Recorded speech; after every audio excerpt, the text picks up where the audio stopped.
അപ്പോൾ ഗൈസ് നിങ്ങൾക്ക് എല്ലാവർക്കും മനസ്സിലായാണ് നമ്മൾ ഇന്ന് ശബരിമലയിൽ പോകുന്ന ഒരു ലോങ് വീഡിയോ ആയിട്ടാണ് വന്നത്. അപ്പോൾ ഞാൻ ഈ വീഡിയോ ഇടണോ വേണ്ടേ എന്ന് നിങ്ങളുടെ അടുത്തൊന്ന് ഒരു വീഡിയോയിൽ ഷോർട്ട് ചോദിച്ചിട്ടുണ്ടായിരുന്നു. അപ്പോൾ നിങ്ങളെ സപ്പോർട്ട് കാരണം ഞാൻ ഈ ലോങ് വീഡിയോ ഇടുന്നു ഗൈസ്. അപ്പോൾ ഞാനും എൻ്റെ മാമനും എൻ്റെ കൊച്ചനും ബാക്കി മാമൻ്റെ കുറച്ച് കൂട്ടുകാരും എല്ലാവരും കൂടെ ചേർന്നാണ് നമ്മൾ ശബരിമലയ്ക്ക് പോകുന്നത്. അപ്പോൾ നമ്മൾ അവിടെയും തിരിച്ചു. ഞാൻ ഏകദേശം കുറച്ച് നേരം ഫോൺ കണ്ടുകൊണ്ടിരുന്നിട്ട് പിന്നെ എണീറ്റ് നോക്കിയപ്പോഴത്തേക്കും നമ്മൾ തിരുവനന്തപുരത്ത് തന്നെ ഏതൊരു സ്ഥലത്ത് ഒരു കടയിൽ നിർത്തി.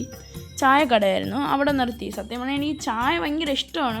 എന്നിട്ട് പോലും ആ ട്രാവൽ ചെയ്തതിൻ്റെ ആ ഒരു ഇതിൽ ചായ കുടിച്ചില്ല. എനിക്ക് നല്ല ക്ഷീണം ഉണ്ടായിരുന്നു, എന്നാലും എനിക്ക് ചായ കുടിക്കാൻ തോന്നിയില്ല. അതുകൊണ്ട് ഞാൻ ചായ കുടിക്കാതെ നമ്മൾ അവിടെ നിന്ന് പെട്ടെന്ന് തിരിച്ചു. അപ്പോൾ ഭയങ്കര തിരക്ക് കൂടുമല്ലോ താമസിച്ച. നമ്മൾ മല കയറി രണ്ടാമത്തെ വഴി, അഥവാ നമ്മുടെ വണ്ടിയെല്ലാം പോകുന്ന വഴി കൂടെയാണ് നമ്മൾ കയറിയത്. അവിടെ ഇങ്ങോട്ട് അങ്ങനെ ആരും ഇറങ്ങൂല, അങ്ങോട്ട് പോണവരേ ഉള്ളൂ. കാരണം തിരക്ക് ഭയങ്കര കുറവാണ് ഇവിടെ. നമുക്ക് ഒരു ഉൾവനത്തിൻ്റെ അകത്ത് കയറുന്ന പോലെയൊക്കെ തോന്നും, കാരണം അത്രയ്ക്ക് കാടാണ്. അതേപോലെ മറ്റേ മേളിലോട്ട് കയറുന്ന പോലെ കമ്പി സൈഡിൽ വേലിയൊന്നും കെട്ടിയിട്ടില്ലായിരുന്നു. പിന്നെ എനിക്ക് ഇതേപോലത്തെ വെള്ളത്തിൽ ചവിട്ടി നിൽക്കാൻ ഭയങ്കര ഇഷ്ടമാണ്. പക്ഷേ ഇപ്രാവശ്യം ഞാൻ ഇന്നുടനെ ഞാൻ കയറി. കാരണം പറയണ ഗൈസ്, ഇത് തണുപ്പുള്ള സമയം. ഇപ്പോൾ മഞ്ഞ് ചെറിയ ചാറ്റൽ മഴയൊക്കെ ഉള്ള ടൈമിൽ ഇതേപോലത്തെ ഏരിയയിൽ കുളവട്ട കാണേണ്ട ചാൻസ് 100% കാണും. അതുകൊണ്ട് ഞാൻ പെട്ടെന്ന് കയറി കാലൊക്കെ ഒന്ന് ചെക്ക് ചെയ്തിട്ട് അതിന് 5-6 സെക്കൻഡ് മതി.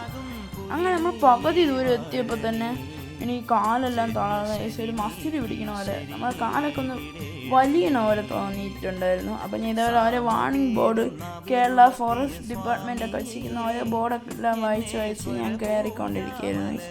അങ്ങനെ നമ്മൾ പകുതി ദൂരം എത്തിയപ്പോഴൊന്നും ആരും ഇല്ലായിരുന്നു. എന്നാലും നമ്മൾ കയറി. നമ്മൾ എൻ്റെ മാമൻ്റെ ഫ്രണ്ട്സ് എല്ലാവരും നല്ല ആക്റ്റീവായിട്ട് കയറി. ഞാനും എൻ്റെ മാമനുമാണ് കുറച്ച് മടിയുണ്ടായിരുന്നു കയറാൻ. കാരണം അത്രയ്ക്ക് ഒരു നീലിമല കയറ്റമാണ് ഏറ്റവും പാടുണ്ടായിരുന്നത്. അങ്ങനെ ഗൈസ് നമ്മൾ മരക്കൂട്ടം എത്തി ഗൈസ്, അഥവാ കുറച്ച് നിരപ്പുള്ള ഏരിയ എത്തി. അപ്പോൾ ഇവിടെ വന്നപ്പോഴാണ് എനിക്ക് കുറച്ച് സന്തോഷമായി.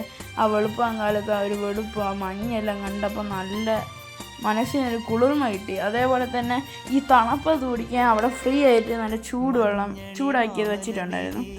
നമ്മളങ്ങ് സന്നിധാനം എത്തിയപ്പോൾ തന്നെ വെളുപ്പാൻ കാലം 6 മണി അടുപ്പിച്ചാവാറായിരുന്നു. അപ്പോൾ നമ്മൾ ചെരുപ്പ് കൊടുക്കാൻ നിന്നപ്പോൾ അവിടെ ചെരുപ്പ് അവരെടുക്കില്ല എന്ന് പറഞ്ഞതുകൊണ്ട് നമ്മൾ ചെരുപ്പിന് അവിടെ ഒരു എല്ലാവരും ഇട്ടിരിക്കുന്ന അടുത്ത് വെച്ചു. അവിടെ അത്ര സേഫ് അല്ല, എന്നാലും നമ്മൾ വച്ചു. എന്നിട്ട് നമ്മൾ കയറാൻ തുടങ്ങി ഗൈസ്. നമ്മൾ പോയപ്പോൾ ഉള്ള തിരക്കല്ല ഈ ശബരിമലയിൽ കയറിയപ്പോൾ. തിരക്കെന്ന് പറഞ്ഞാൽ അത്ര തിരക്കാണ്. ഏകദേശം നമ്മുടെ ഈ ഒരു വരി ഏകദേശം 4 മണിക്കൂർ ഈ വരി ഉണ്ടായിരുന്നു ഗൈസ്. അതേപോലെ ഓരോ 2-3 സ്റ്റെപ്പ് പോകും. നമ്മളവിടെ 10-15 മിനിറ്റ് ആ വരി അവിടെ നിൽക്കും. അങ്ങനെ അത് നിൽക്കുന്ന ടൈം കൊണ്ട് നമ്മൾ കുറച്ചൊക്കെ ഉറങ്ങി. അങ്ങനെ നമുക്ക് കുറച്ച് ക്ഷീണം മാറി. അവസാനം നമ്മൾ ഏറ്റവും ടോപ്പിലെത്തി. നമ്മൾ അയ്യപ്പനെ കണ്ടു, തൊഴുതു. ഇനി ഇറങ്ങുമ്പോഴാണ് ഗൈസ് കാല് പൊട്ടുന്ന വേദന.